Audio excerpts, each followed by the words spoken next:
Olá, bem-vindos. Essa é a aula sobre variações da normalidade musculoesquelética, que será dada por mim, Guilherme Abreu, professor adjunto do Departamento do Aparelho Locomotor da Universidade Federal de Minas Gerais. As variações da normalidade são variações bastante comumente vividas e presenciadas na prática clínica. Elas vão ser percebidas durante o desenvolvimento musculoesquelético da criança e têm fatores em comum. O primeiro é que todas essas alterações tendem a melhorar com o desenvolvimento da criança. Elas tendem a ser simétricas e geram geralmente leves deformidades que são percebidas inicialmente pelos pais ou cuidadores. Há uma grande tendência que esses fatores ou variações se corrijam passivamente durante o exame físico ortopédico e, em geral, não vai ser causa de dor ou impotência funcional dessa criança. Nós podemos considerar 4 grandes grupos de queixas que chegam geralmente percebidas pelas pessoas que são mais próximas às crianças, geralmente os pais. A primeira seria a alteração na qual a criança ela deambula com o pé rodado para dentro ou fora. São as chamadas alterações de rotação dos membros inferiores. A segunda seria a queixa de que os joelhos apresentam alguma deformidade que fazem com que eles se encontram durante a fase de marcha. O terceiro seria o arqueamento lateral dos joelhos e, por fim, a percepção do pé plano ou a falta de arco plantar.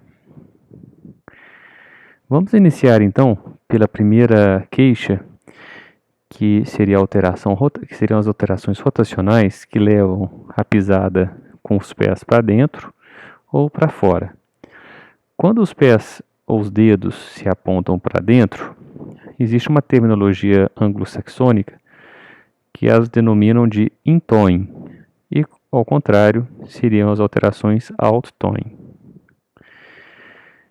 Quais seriam as causas rotacionais que poderiam gerar um padrão de pisada nessa criança com os dedos rodados internamente? Geralmente, todas elas têm em comum que isso é percebido logo durante o início da marcha, vão se corrigir ao longo do desenvolvimento musculoesquelético, não é causa de dor e há algum tempo havia uma teoria de que alguma dessas causas poderiam ser relacionadas à artrose do quadril ou à artrose do joelho na vida adulta, embora sem nenhuma comprovação científica até então. A primeira seria a antiversão femoral. Cabe aqui lembrar que a antiversão, esse termo, se refere a uma relação torsional que naturalmente há entre ossos longos, considerando a sua região mais proximal e a região mais distal desse osso. Então aqui nós temos uma representação de um fêmur com uma visão proximal, de cima para baixo, onde a gente pode evidenciar aqui a cabeça femoral e lá embaixo a região do joelho ou a região dos côndilos femorais. Se nós traçarmos uma linha que tangencia essa região posterior do fêmur, nós vamos observar que a cabeça femoral ela tem uma inclinação para frente, ou também podemos denominar uma inclinação anterior. E essa inclinação, então, ela vai ser denominada de antiversão femoral. Quando essa inclinação é para trás, seria considerado uma retroversão femoral. Geralmente a criança ao nascer, ela apresenta um valor aumentado de antiversão femoral, em torno de 30 graus. E esses valores vão se atenuando, se tornando menores por volta de 6, 8 anos de vida. A antiversão no adulto, ela é em torno de 14 graus. E ela é obtida, então, a partir dessa faixa etária. Então, se considerarmos crianças abaixo de 7 anos, muitas das vezes nós vamos estar diante de um paciente com uma antiversão acima de valores considerados normais para adultos. Então, podemos concluir que a antiversão femoral aumentada é algo comum e praticamente fisiológico até 7 anos de vida. E por que a antiversão femoral? Essa é uma pergunta bem interessante nesse momento. Por que a antiversão femoral ela leva um padrão de pisada com os dedos apontados internamente? Esse desenho nos consegue exemplificar isso. Então, se nós pegarmos o centro de rotação da cabeça femoral, aqui representado por essa bolinha vermelha, e aqui nós teríamos o centro de rotação do acetábulo. Então, quando nós temos uma antiversão alta, como aqui representada a 35 graus, o centro de rotação da cabeça femoral ele vai ser ou vai estar deslocado mais à frente do que o centro de rotação do acetábulo. Para que haja congruência, e isso é uma resposta fisiológica do organismo, toda articulação ela busca congruência, vai acontecer então uma rotação interna de todo o membro inferior, a partir da cabeça femoral até a ponta dos pés, o que vai gerar então uma posição de mais rotação interna dos pés durante a marcha. Do ponto de vista semiológico, nós podemos ver que essas crianças elas apresentam ao exame físico todo o membro rodado internamente. O que pode ser visto aqui é um achado semiológico bastante comum, que é a convergência da patela. A convergência patelar ela é um sinal indireto de aumento da antiversão femoral. Durante a mobilidade do quadril, nós também podemos observar que há um aumento da rotação interna e uma diminuição da capacidade de rotação externa desse indivíduo com aumento de antiversão femoral. Alguns trabalhos mostram que a criança que frequentemente se posiciona durante atividades lúdicas nessa posição, chamada posição em W, porque lembra o formato de uma maleta W, elas têm uma dificuldade ou uma limitação nessa regressão ou atenuação da antiversão femoral de 30 a 35 graus para valores de adulto até ao longo dos 6, 7 anos. Então é importante que na situação de diagnóstico de aumento de antiversão femoral é que a criança evite esse tipo de posicionamento, basicamente para poder evitar esse tipo de situação.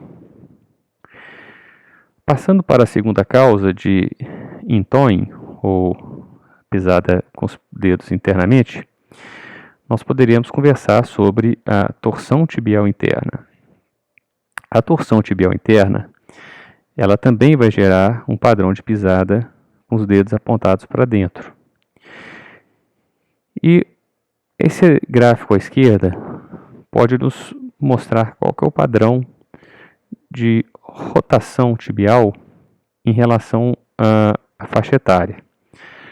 Então, quando nós pegamos crianças muito jovens, abaixo de 1 ano, nós podemos observar que existem valores negativos de torção, o que, graficamente falando, significa que elas apresentam torção tibial interna. Valores positivos, aqui representados acima do zero, são considerados valores de torção positiva ou torção tibial externa. E isso pode ser visto pelo exame de ângulo coxa-pé. Então, quando nós observamos uma linha longitudinal ao longo da coxa, corresponde ao longo do fêmur, que se relaciona com uma linha ao longo do eixo maior do pé, nós podemos avaliar esse ângulo que se forma Isso aqui a criança está de decúbito ventral, então ela está sendo examinada em decúbito ventral e o joelho flexionado a 90 graus. Quando o pé ele se posiciona externamente, ou seja, esse ângulo é positivo, nós temos aqui valores positivos. E quando o pé, ao longo dessa avaliação, ele se posiciona internamente em relação ao ângulo longitudinal da coxa, nós iremos obter valores negativos ou que representam torção tibial interna. Então, voltando aqui à representação do gráfico, nós podemos ver que crianças muito jovens geralmente apresentam valores negativos, ou seja, torção tibial interna. A partir do segundo, terceiro ano de vida, esses valores eles se positivam e assim permanecem até a vida adulta. Então nós podemos aqui fazer uma observação que a criança muito jovem, até o seu segundo, terceiro ano de vida, elas têm dois fatores comuns que geram essa pisada interna: a antiversão femoral aumentada e a torção tibial interna. Todas elas com tendência de correção espontânea.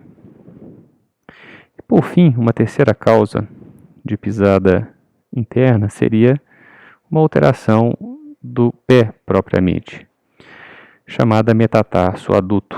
O metatarso adduto é uma situação onde todos os ossos do metatarso eles se direcionam medialmente ou numa posição chamada de adução devido a uma instabilidade ou uma frouxidão ligamentar associada entre a cabeça do metatarso e os ossos do tarso na fileira proximal.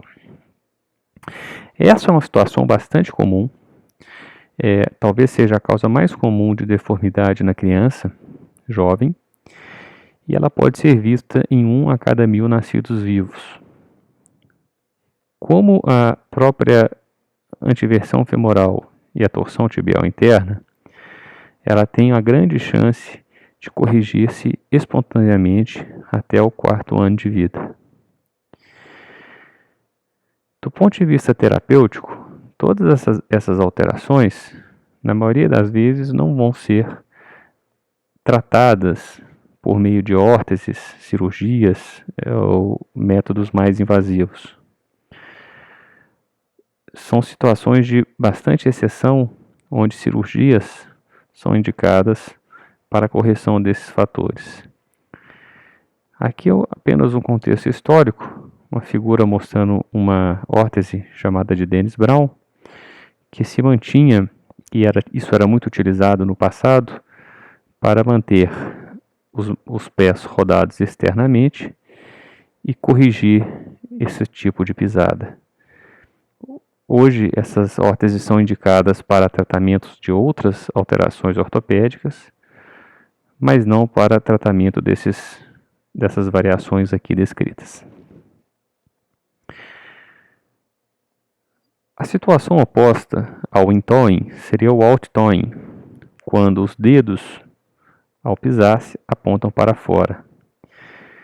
Ela é menos comum e bem menos comum do que o in-toeing. Isso é bastante compreensível, haja visto o padrão de desenvolvimento de antiversão femoral e torção tibial já exposto aqui. Por isso, a chance de resolução dessa situação é bem inferior ao que já foi relatado.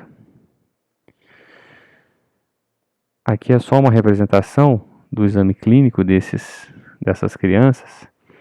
Quando nós temos então uma retroversão femoral, nós vamos ter o ângulo negativo ou posterior. A cabeça ela tem uma tendência a ter o centro de rotação posteriorizado.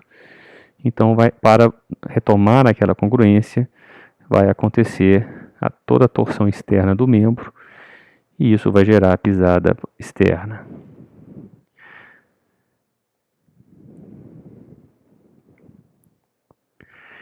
Bom, o segundo tópico seriam os problemas angulares dos joelhos. Essa primeira alteração é a chamada geno valgo. onde os joelhos tendem a se encontrar durante a deambulação da criança. Existem causas aqui descritas como fisiológicas ou variações, que é o tema dessa aula. Entretanto, existem doenças que cursam com deformidades igual a essa. Aqui vale a pena citar o raquitismo, as displasias esqueléticas e as lesões fisárias pós-traumáticas. Para entendermos as alterações angulares dos joelhos, é importante que compreendamos esse gráfico, que foi descrito por um autor chamado Salenius. Esse autor, em 1975, ele estudou qual que era o comportamento na população norte-americana local, de onde ele trabalhava, em termos de idade e desenvolvimento angular dos joelhos. E o que foi visto é que toda criança recém-nascida, ela apresenta uma tendência a ter o joelho angulado em varo, o oposto do geno valgo. Esse ângulo de varo, ele vai diminuindo até em torno de 18 meses de vida, quando ele se neutraliza e começa uma inversão angular para geno valgo. Esse geno valgo, ele atinge o seu ápice, em termos de valores, em torno de 3, 4 anos de vida. E a partir daí, há uma tendência à correção ou à atenuação desses valores, e então uma normalização ou estabilização em torno de 5 a 4 graus para o resto da vida. Então, do ponto de vista didático, aqui nós poderíamos citar 4 fases importantes do ponto de vista angular. A primeira, então, é quando a criança nasce, o recém-nascido. O joelho ele se apresenta, na maioria das vezes, com alinhamento em varo. O pico, então, a neutralização desse valor aos 18 meses. Então, aqui o joelho ele se encontra em neutro, 0 grau. A partir daí, uma correção ou uma angulação em valgo, atingindo seu pico de valor em torno de 3, 4 anos. E daí, então, uma atenuação desses valores a partir de 7 anos com um ângulo fixo ou estabilizado, que vai ser praticamente o ângulo da vida adulta desse indivíduo. Então, o geno varo, ele vai ter momentos onde ele vai ser mais prevalente e podemos considerar também que em alguns indivíduos da população, essa curva de Salenius, ela não vai ser o padrão de desenvolvimento musculoesquelético. Muitos de vocês devem conhecer pessoas adultas e que têm um alinhamento em varo do joelho. Isso é possível. Existem indivíduos com maior predisposição a ter um alinhamento em varo, e isso não significa ser um problema, é apenas uma variação e que, na maioria das vezes, não vai repercutir em doenças. Entretanto, existem alterações patológicas ou doenças propriamente que também geram alinhamento em varo. Aqui podemos citar a doença de Blount, doenças osteometabólicas. O raquitismo também gera alterações angulares em varo, displasias esqueléticas e lesão fisária pós-trauma. Então aqui é apenas para a gente lembrar da curva. E o último tema dessa aula, gente, é a questão da perda do arco plantar do pé, o que a gente chama de pé plano. Geralmente o pé plano ele é associado a algum grau de valgismo da região posterior do pé, ou chamado também de retropé.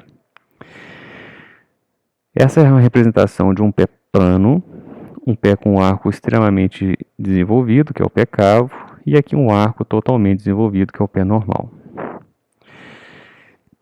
Aqui é uma representação dessa associação. O valgismo, ele geralmente vai acompanhar a perda do arco plantar, e o varismo do retropé geralmente vai acompanhar um aumento do arco plantar. Só que o que nós vamos conversar aqui é de uma situação bastante frequente, que é a ausência de arco plantar no recém-nascido. Se nós avaliarmos toda criança no berçário, nós vamos observar que a região do médio pé, onde se situa a maior parte do arco plantar, ela é preenchida por um tecido fibroadiposo e que preenche e dificulta a visualização desse arco. Isso é uma questão anatômica normal da criança. Por esse motivo, todo recém-nascido e lactente, ele apresenta algum grau de pé plano. A maioria das crianças abaixo de 6 anos ainda não vão ter o arco plantar totalmente desenvolvido. E um dado bastante interessante é que 15% dessas crianças vão se tornar adultos ainda com um arco plantar pouco desenvolvido. Talvez seja a variação do normal mais frequente, e a característica dela então seria a diminuição do arco plantar longitudinal dos pés, principalmente visualizado durante o apoio. A principal característica do pé plano, esse que nós falamos, o flexível, é a flexibilidade. Então nós conseguimos ter uma boa mobilidade dos pés, do retropé, do antepé, do médio pé, e nós conseguimos observar até uma formação de um arco plantar quando a criança ou adolescente se posiciona na ponta dos pés. E esse dado é extremamente importante porque existem também aqui alterações que geram uma perda do arco plantar e consequente valgismo do retropé, porém alterações patológicas. Aqui nós podemos citar a coalizão tarsal, doenças neuromusculares, o talos verticalis, que é uma alteração congênita de posicionamento do talos, e alterações após o trauma. E boa parte dessas, um fator ou um denominador comum, é a perda de mobilidade do pé. Então, uma boa dica para a gente tentar diferenciar um pé plano flexível de um pé plano secundário é a presença de rigidez nesse segundo. Geralmente o pé plano, então, quando diagnosticado no recém-nascido, ele praticamente não é tratado ou não é necessário tratar. A orientação aos pais é fundamental nesse momento. Em algumas crianças onde esse arco plantar ele não se desenvolvem após alguns anos, eventualmente palmilhas, quando apresentam sintomas como dor, cansaço ao final do dia, podem ser benéficas, e raramente cirurgias vão ser necessárias. A cultura de botas ortopédicas para esse tipo de alteração, ela foi abandonada já há alguns anos, porque não há um benefício concreto no seu uso em termos de evolução ou diminuição da incidência dessa alteração. Então, como conclusão dessa aula, podemos citar que todas essas alterações aqui ditas são bastante frequentes na infância. Nós sempre teremos que diferenciá-las de condições patológicas. Quando tivermos diante de grandes deformidades rígidas ou deformidades assimétricas, devemos pensar em causas secundárias. E uma grande dica é o acompanhamento desses pacientes longitudinalmente.